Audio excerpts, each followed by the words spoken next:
It is arm wrestling tonight. Hello, everybody. Ladies and gentlemen, this is Hollywood Matt Connolly with the double biceps. It is in the contract a legal requirement every single time we appear on camera. Just got to make sure that the lawyers are happy and the boxes have been ticked. They have seen two biceps. There is one, there is two. There is no optical illusion there. The esteemed gentleman that is the co-host, the co-founder, the co-breather of air, the co-wearer of clothes in this virtual room, it is none other than the master of disaster, the king of sting, the count of Monte Cristo. It is Thunderlips, the ultimate male. It is the winner of the Dave Stockbridge of the Year award. It is in the background there.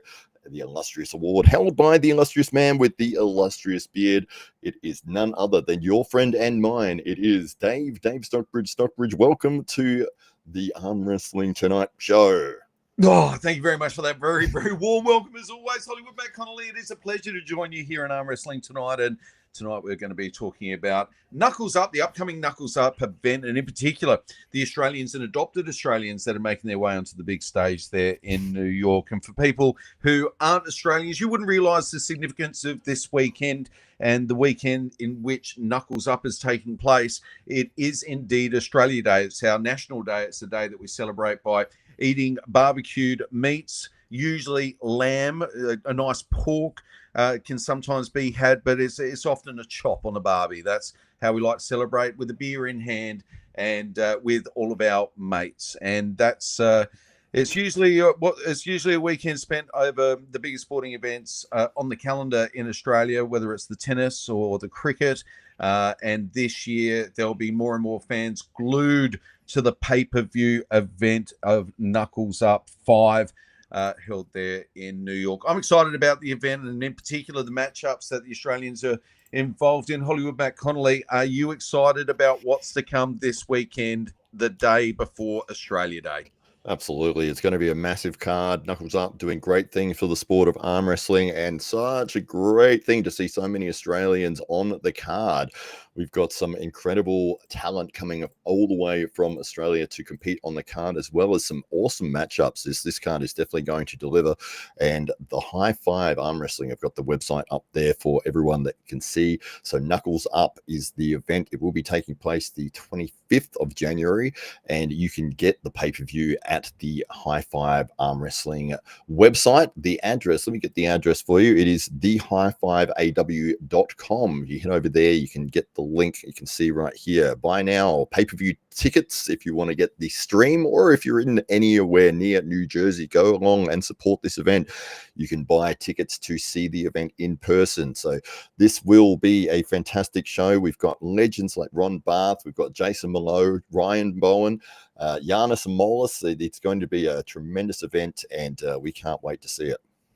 Absolutely. And one of the big traditions here in Australia on Australia Day is the bestowment of citizenship. And here on the podcast tonight, we're going to provide an honorary citizenship to, there's nothing more Australian than really taking credit for the accomplishments of athletes from other countries. And that's what we're going to do. Rickett Bauman is now going to earn himself an honorary Australian citizenship bestowed upon him by the AWE, and Mateo Rungi, the Beast Head of Morris. As much as he is all things New Zealand, well, to the rest of the world, really New Zealand's just a little bit of Australia. And so we're getting behind the big fella as well, and counting him as one of our own, fighting the good fight there on the Australia Day long weekend at Knuckles Up. And of course, we will have the big man on the podcast. He'll be on hopefully tomorrow or the next day. So we're going to hear more about his preparation for his big matchup on Knuckles Up very, very soon. But the matchups that we're going to put a magnifying glass over are going to be those matchups that involve the Australians. And of course, the man on screen right now, Ryan Bowen, will be taking it up with Tom Holland.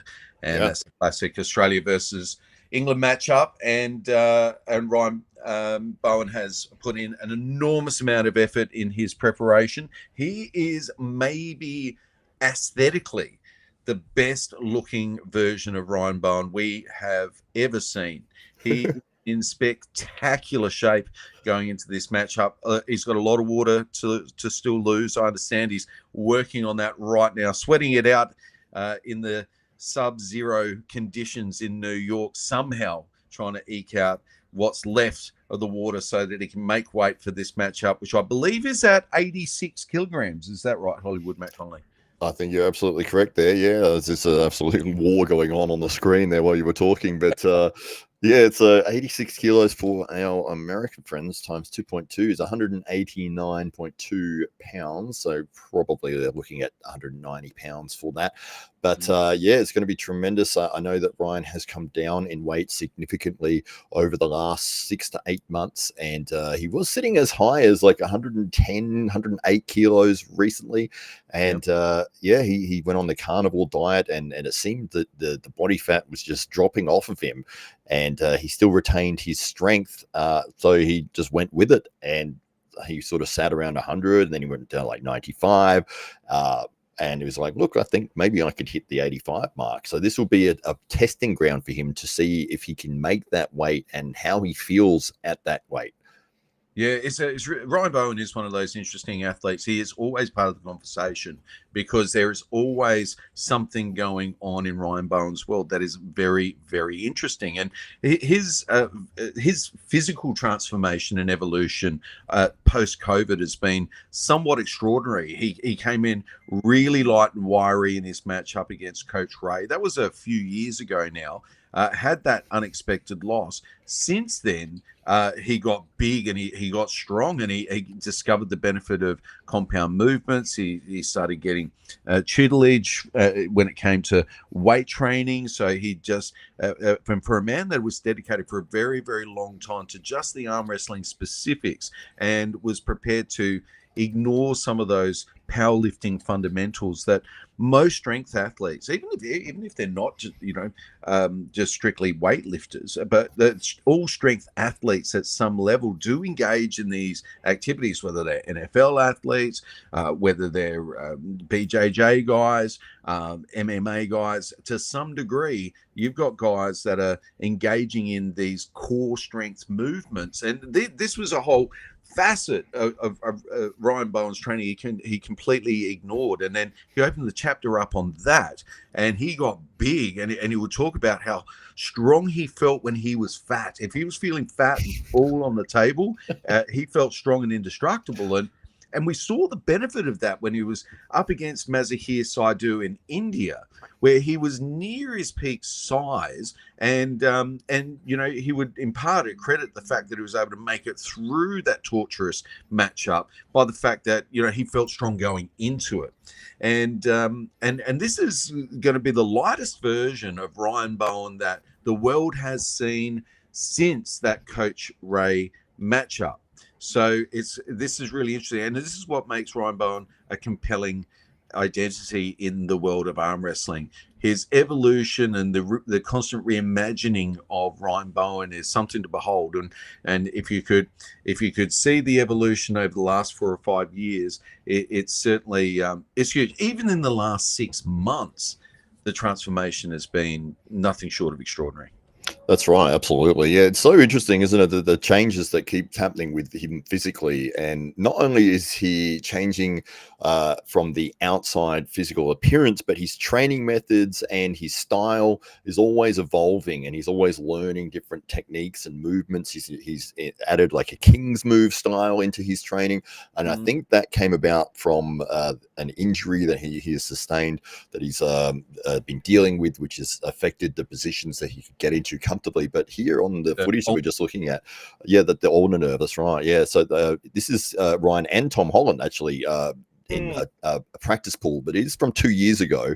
But you can see the strength of Ryan's wrist right there. Once he gets that cup locked in, that wrist is incredibly difficult to get through. And you can see Tom trying a very sneaky flash, which almost got through there. I think it surprised Brian. But this will be a very, very technical match. Both guys are incredibly experienced on the table, and they're both very crafty.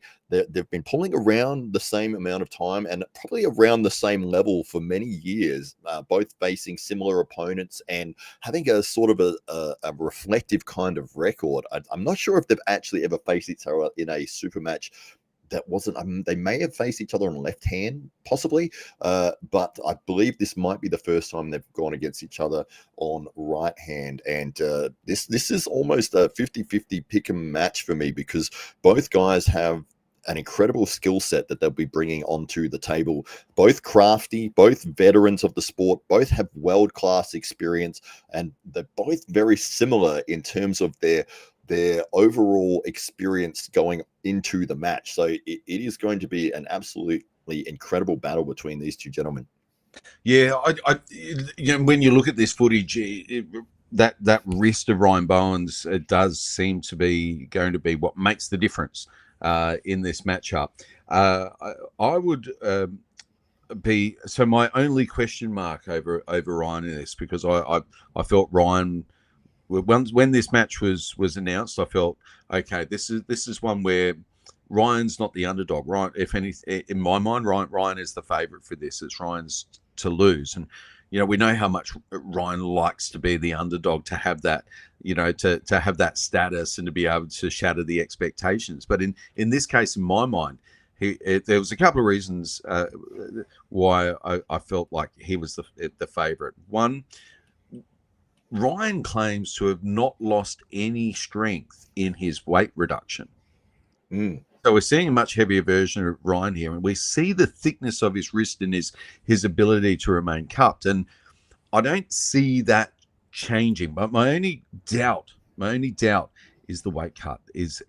Can he make the weight?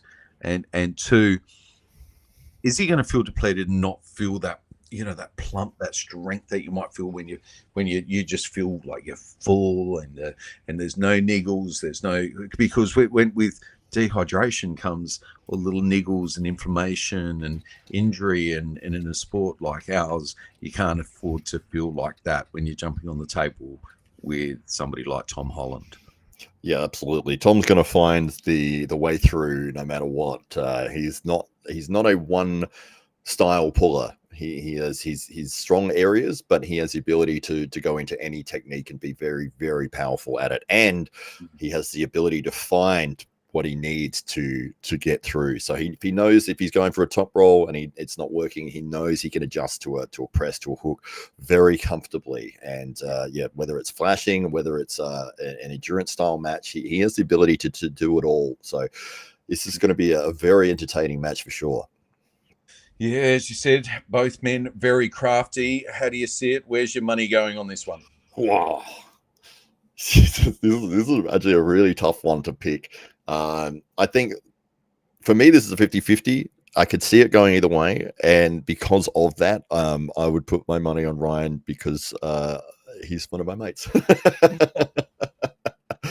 Well, Ryan served his country in a military sense, and he serves his country very well on the table. And I think, given that it's Australia Day, I think that groundswell of national pride will be enough to get him over if all else indeed fails. So my money is on Ryan Bowen on this one. So we're in agreement on that one. So Ryan Bowen for the win. There you go. All right. Should we talk about the adopted son of Australia? Richard Bourman. Richard Bourman, that's the one. Absolutely. Anybody who does well and has anything to do with being in Australia for any short amount of time, even if they're traveling through, they are now an Australian athlete as far as we're concerned.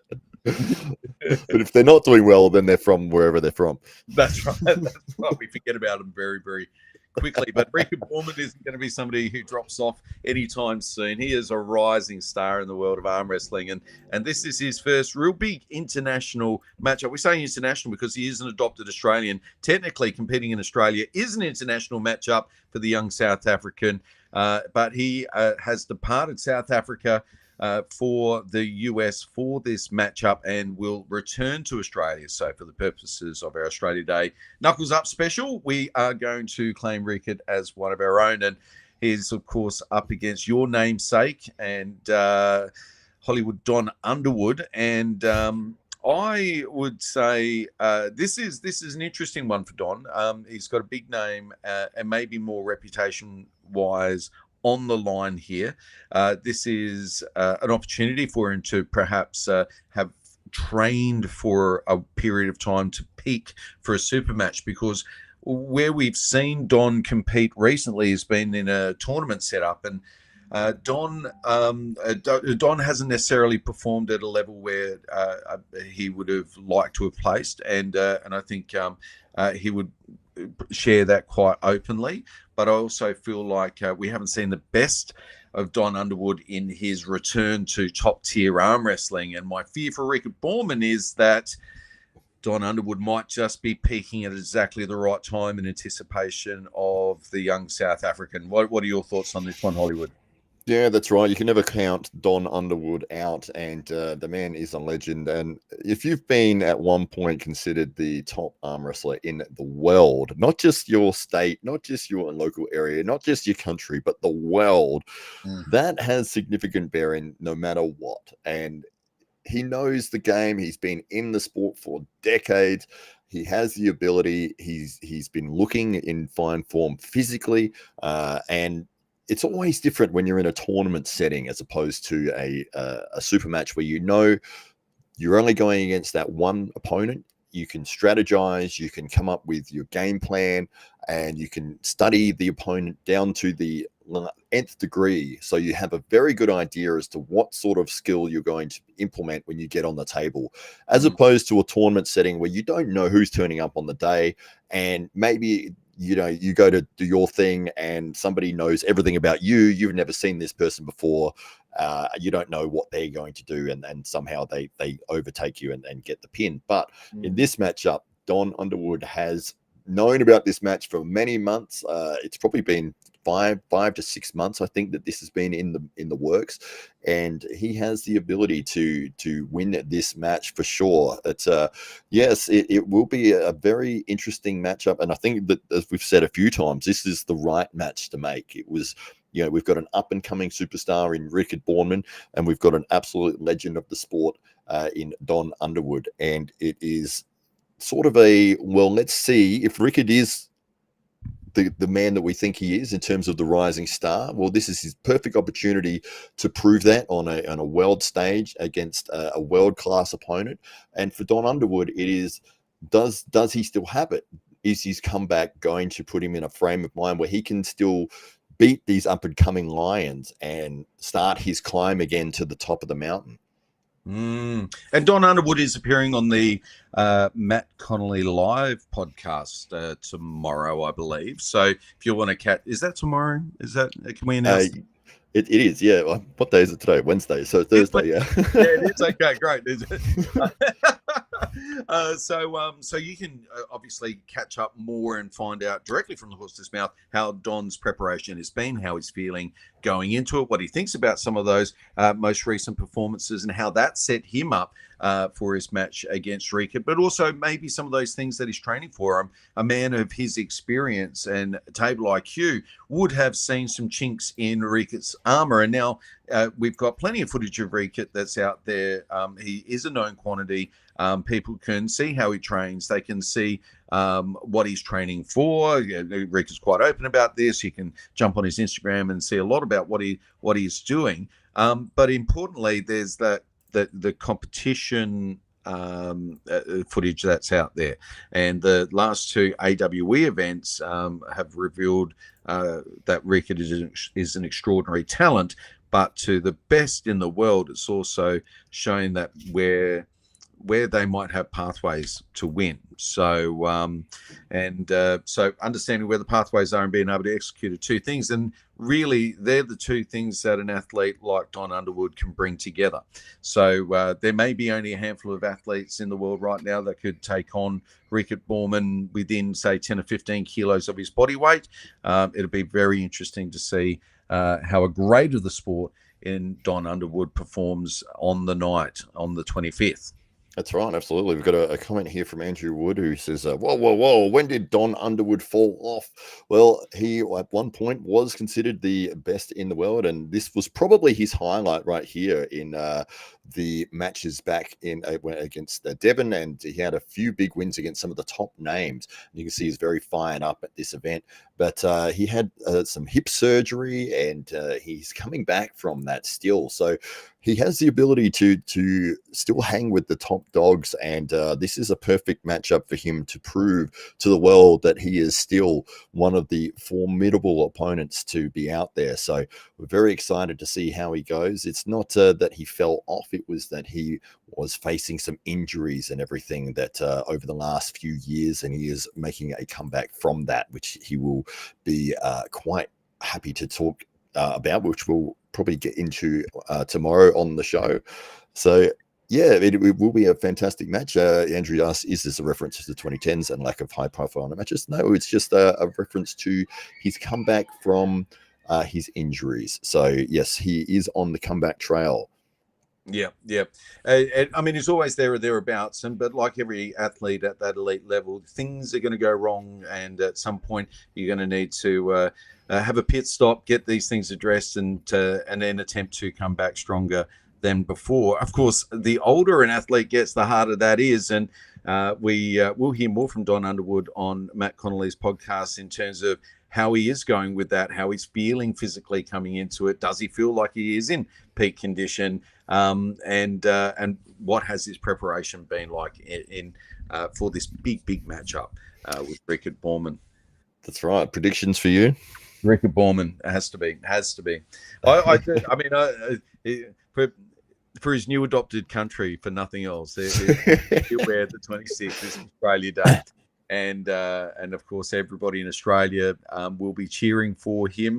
Maybe not quite as vocally of those of South Africa, because we know there'll be a huge contingent of South Africans who will be cobbling around a TV set and cheering on their favourite son and wishing him on to victory on the big night too. So yeah, I think with both countries behind him, I think Rickard's got everything he needs in order to take this one away. Also, I do see Rickard, being a huge rising star, and I think he might be one of the rising. Well, maybe he is that once in a generation athlete that every sport has, and if he is indeed that Michael Jordan, I guess we'll find out on Saturday. And if he's not, and he's just an exceptional talent anyway, then I'm sure we'll see him on a big stage somewhere around the world some other time in 2025, proving that he deserves that spot on that stage.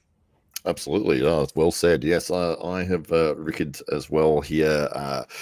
Just based on some of the results that I've seen for Don recently, I am very much hoping that we will see an absolute war. But I think for me, I haven't seen any chinks in the Rickard's armor at all.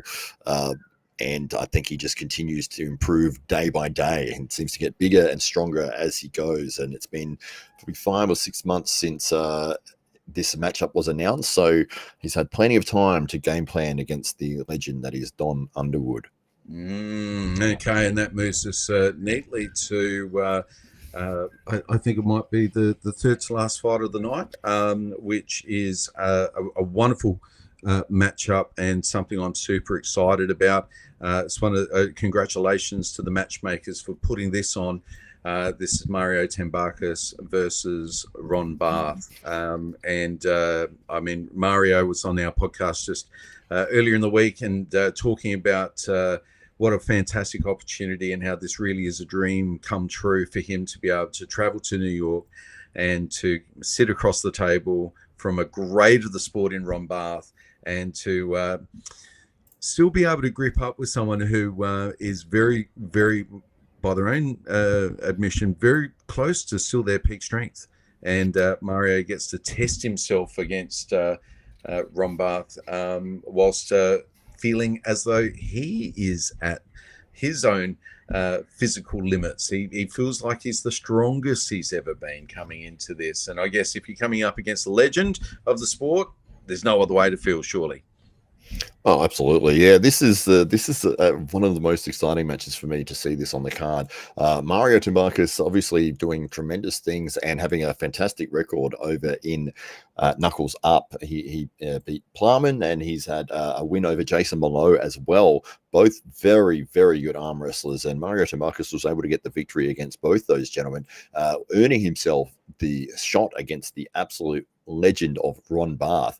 And Ron has this is an interesting fact. I'm 43 years old. Ron Barth has been pulling and arm wrestling for 43 years, which is just insane to think. What, I mean, what kind of conditioning do you have after 4.5 decades, do you think? wow. I mean, he's a big guy as well.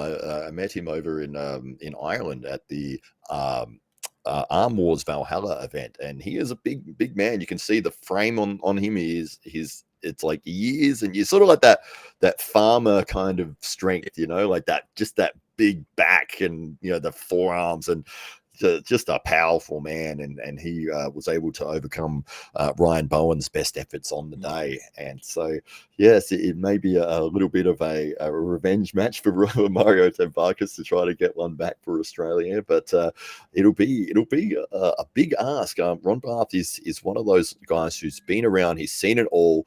As we said, 43 years in the sport. I mean, that's just astounding. As I said, that's my age. So I just think he started in 1981. It's almost laughable that he's not only is he still competing, but he's still competing at the top level. Yeah, that's right. And pulling big crowds, and his name everybody recognizes. And for those that mightn't have had Mario Tumbakas on their radar before, Mario is going to be hard to ignore in 2025, especially if he walks away with a victory right at the start of the year. And so Mario feels he's the strongest he's ever been. He looks amazing. He's well prepared. He feels like he's never prepared for a match like he has this one.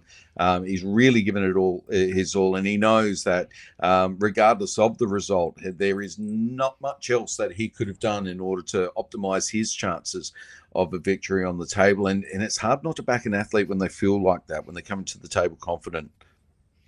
Yeah, absolutely. As we can see here, this is the Arm Gods event with Ron Barth and Ryan Bowen there, and I think this was opening round. But yeah, just the side pressure. This was Ryan's comment after the match was that Ron had this insane side pressure that he said usually when you feel somebody pressing with side pressure and you've resisted it long enough, there'll be a gap for a second where they take a breath or they regroup just for a fraction of a second to have another surge. He said Ron just was unrelenting in his side pressure. It was at no point was there a break in his power, and it just kept on and on and on and on and on. And Ryan was like, I've never felt that before. That was just ridiculous. He just kept pushing with 100%, and there was no break, which is just absolutely insane to think. At this point, what is he, 62, 61, something like years old, and yeah, the ability to still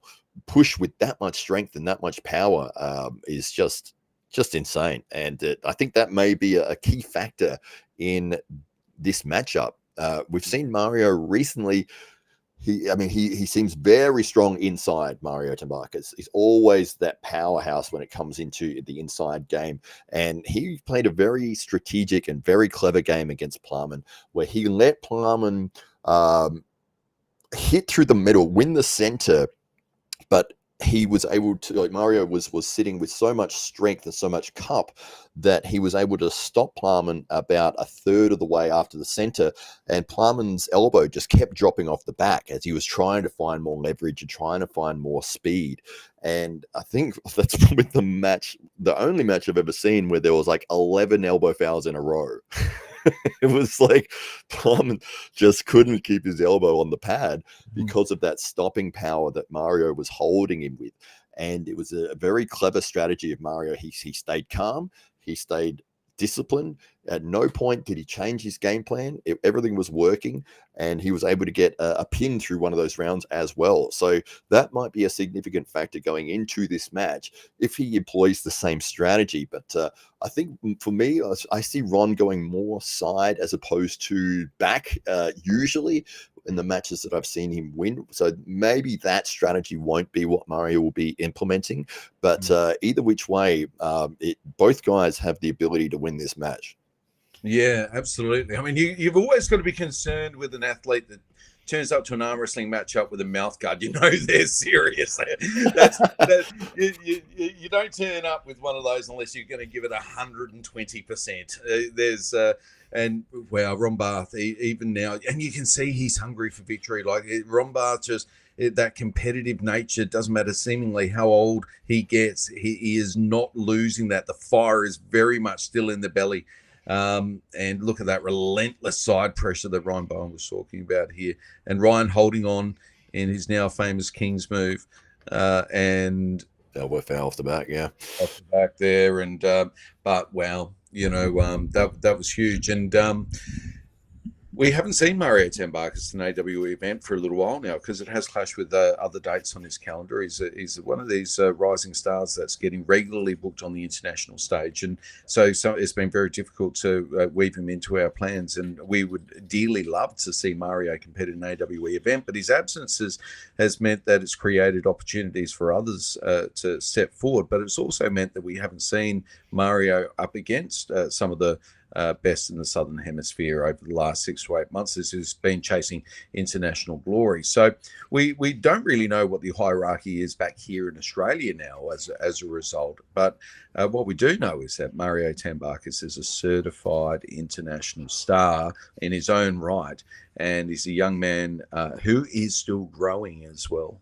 And I would say whether he wins or he doesn't, his star continues to rise. So I've got a feeling even if he did lose, it would be so close and so hard fought that people would be calling for more Mario Tambakis. He is one of those athletes. So, but of course it is Australia Day long weekend, and Mario Tambakis isn't a former national Australian title holder himself. And we would be remiss not to suggest that Mario Tambakis is going to take that away. Flash pin every single round. I would say I can't see it being hard work. His belly would be so full of national pride that it would be very difficult for him not to overwhelm the legend in Ron Barth. So my money is on Mario Tambakis to walk away with the win on Australia Day long weekend. Wow. All right. Yeah. I'm very much hoping that Mario can get up and get the win. Yeah, like I think if I was betting and if I was putting the odds, I would have Ron as a slight favorite. I think it's a really big challenge for Mario. If he gets a victory here, this will really put him at the pointy end of the spear in terms of his weight class, which I think is under 100 kilos, about 220 division, so which he has dieted down for. He was sitting around the 110 kilo mark, but he did come down in weight, and he looks fantastic at the 100 kilo, like 220 pound mark. So yeah, but Ron Barth, I mean, this 43 years of experience, he just looks absolutely mega. He always does. He always brings it. I'm very much hoping for an absolute war. And if I was the odds maker, I would have Ron Barth as a slight favorite, but I think it could go either way. Yes, and of course there are other matchups on the Knuckles Up card on the 25th of January, but because Australians aren't involved, we don't care.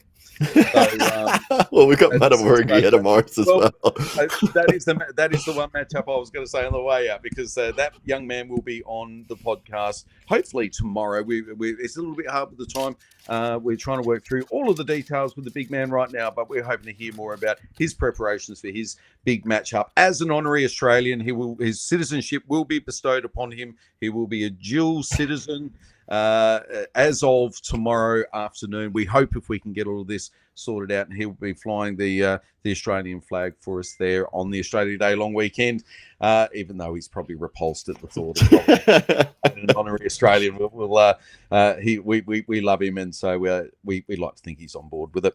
So Hollywood Matt Connolly, a big weekend. People can of course check out the pay-per-view. They can head over and check out Knuckles Up on the website right now. If you head straight over there, you will be able to hit a tab that'll say buy the pay-per-view, and of course if you do that, you'll get a notification just before the event starts, so you won't miss a minute or skip a beat, and you'll be able to get all of the matches featured there on the Knuckles Up card. Knuckles Up 5, it's January 25. It's being held at the Barrymore Film Centre in New Jersey, and people will be watching it from all around the world, especially the very strong contingent of Australians who will be backing their countrymen this Australia Day long weekend. Fantastic. Perfectly said, Dave Stockbridge. I think we'll end it there, and we can't wait to see the results. We've got some great shows coming up for the rest of the week. Some of the guests that we've got on for tomorrow and Friday night, Dave. Sorry, mate. What was that again? I was just reading the comments. That's all right. That's all right. Mr. Peanut is he's showing his statistical knowledge here. He says that 1993, Ron was a heavyweight art. Yes, art. Yeah. And the left hand, I think he means right and left hands on national. What does that mean? As he's arm wrestling, he's also. It's with that guy with the big hair, and he's doing the fighting. Yes, national championship wrist wrestling team, old style arm benders. There you go. In 1993, that was. So wow. Okay. He has been around. Yes, absolutely. Yeah, absolutely. Great. All right. Well, thank you everyone for tuning in. We've got shows every night of the week, Monday to Friday, and we will be back tomorrow night as well. So thank you for tuning in. Any final thoughts, Dave Stockbridge? Tune in tomorrow night. We will have Matarangi the Beast, Heta Morris, on the podcast. He'll be flying the flag for Australia at Knuckles Up, and of course New Zealand as well. And he'll be filling us in with all things New Zealand arm wrestling, catching us up on what else might be going on in his world. I know he's had some very interesting developments over recent times. So last time we spoke, he wasn't allowed to make it public, so maybe this time he will. So it might be worth tuning in tomorrow. I mean, you might tune in and we don't talk about any of those things, but you don't tune in, you will never know. This is the Arm Wrestling Tonight podcast. Hollywood Matt Connolly. Thanks for joining me again, and everybody in the comment section.